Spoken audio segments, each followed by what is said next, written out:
welcome to another Crafternoon in the CHS library. Today we're going to make cheesecloth ghosts. And to make a cheesecloth ghost, you will need a little bit of newspaper. This is going to be what we spread out under our work area because this is kind of a messy one. A piece of cheesecloth, a little bit of glue, a balloon, 2 paper cups, a little bit of water. This just happened to be the container that I put my water in. It doesn't really matter what you have it in. A pair of scissors and a piece of black construction paper. And the scissors and the construction paper will come later, so I'm going to go ahead and set those to the side now. And like I said, this is kind of a messy one, so before I get started, I'm going to take off my watch, my rings. I'm going to get my hair out of my way a little bit. And that's also why I'm wearing an apron, because I don't want to get glue all over everything. So to start, we're going to spread out the newspaper so we keep our work area nice and clean.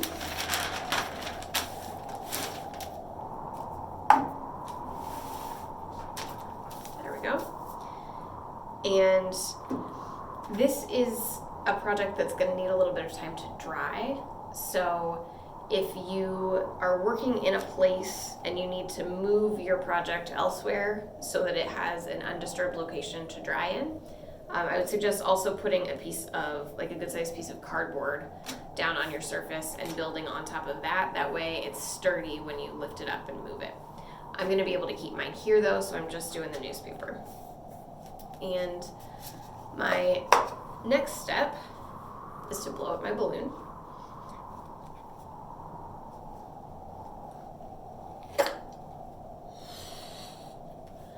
And I don't want this to be a huge ghost, so I'm not going to blow my balloon up very big. The balloon is going to be kind of what gives our ghost the rounded shape on top. And so if you want a really big ghost, you can blow your balloon up bigger, but I want kind of a little spoopy one, not a spooky one.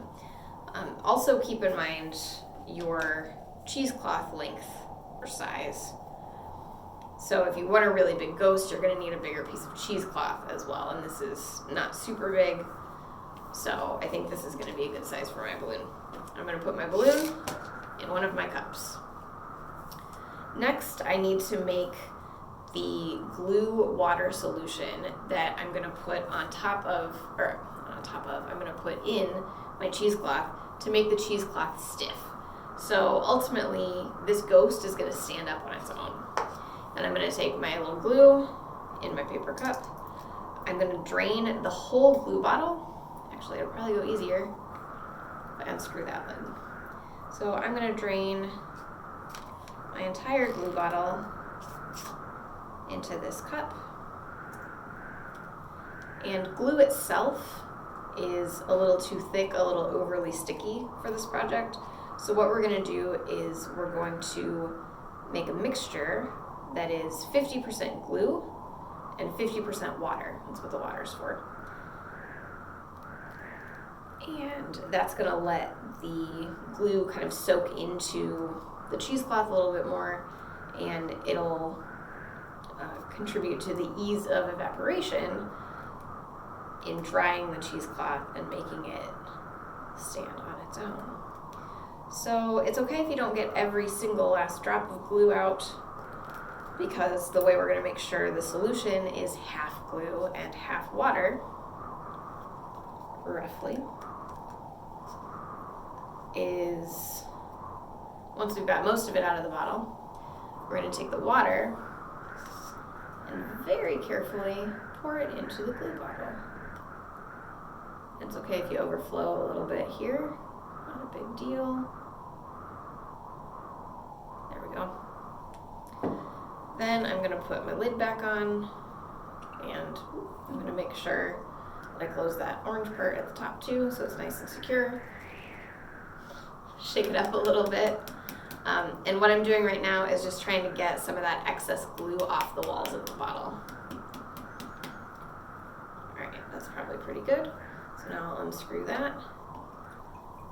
pour that water in there. And the bonus of doing it that way is that then your glue bottle is nice and rinsed out and you can put it in the recycling bin. All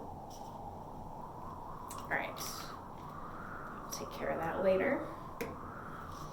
Now I'm gonna swirl my water and glue around a little bit to try to mix the water and the glue together.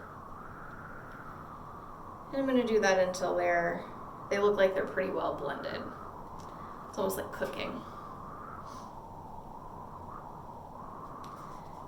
And it's looking pretty good.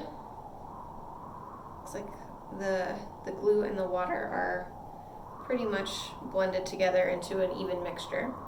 So now what I'm going to do is take my whole piece of cheesecloth, wad it into a ball, and put it in that water and glue mixture. And I'm going to really kind of press down in the cup.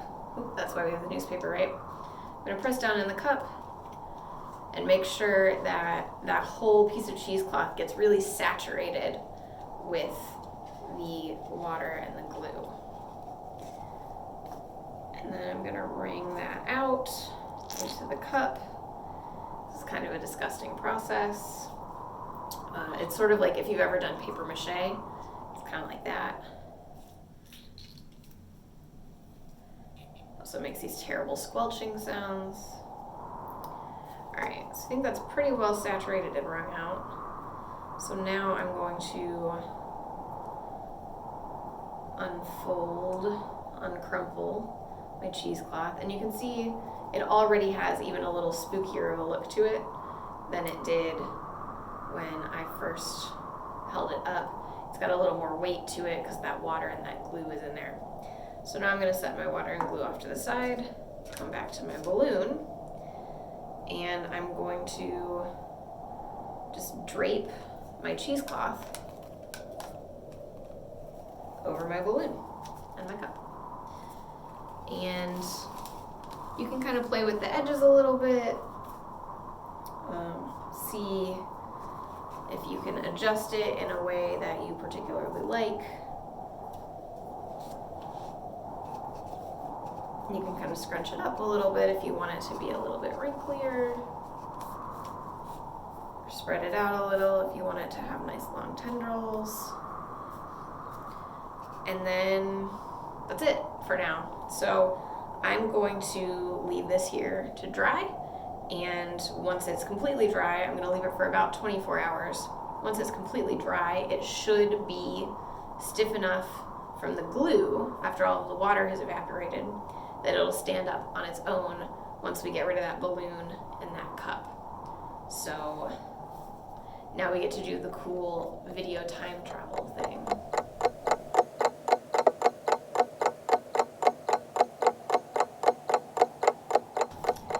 So it's about 24 hours later, and my cheesecloth is dry. It's not sticky anymore, although it is stuck to my newspaper a little bit. So I'm going to lightly peel that up. Try not to take the newspaper with me.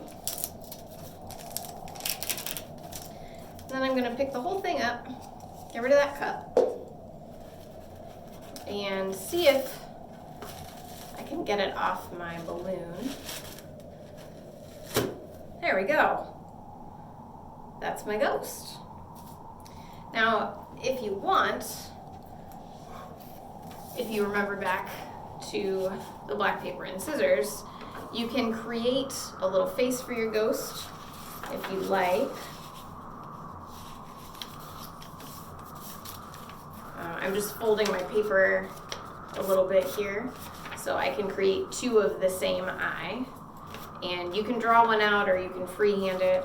I'm just gonna kind of freehand cut out an O here.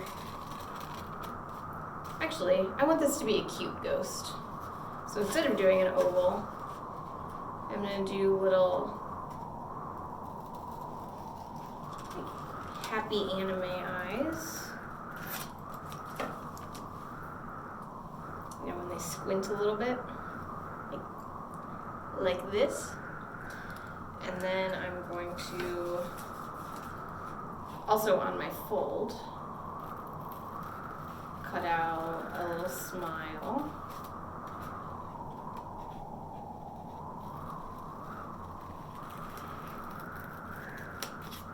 And then you can see on here kind of what it's gonna look like.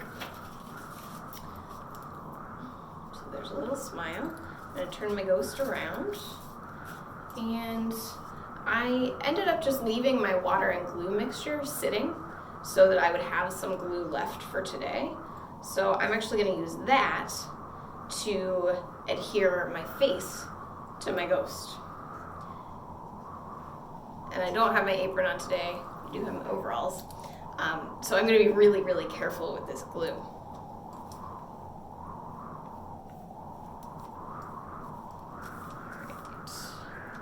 So I'm just, with some glue on my finger, spreading that on the backs of the eyes and the mouth.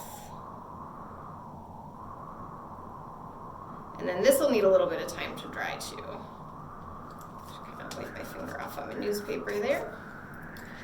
All right.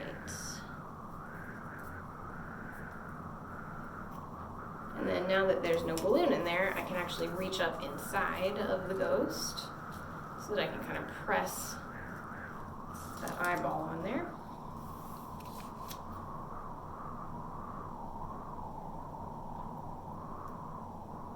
It's pretty difficult to glue paper to cheesecloth, so we're gonna hope this sticks well.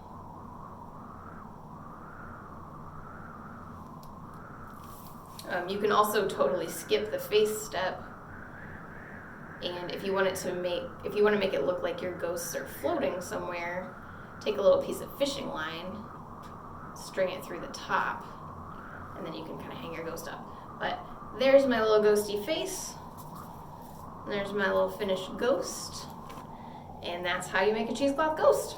So I hope that you enjoy creating yours, and tune in next time for another Crafternoon in the CHS library.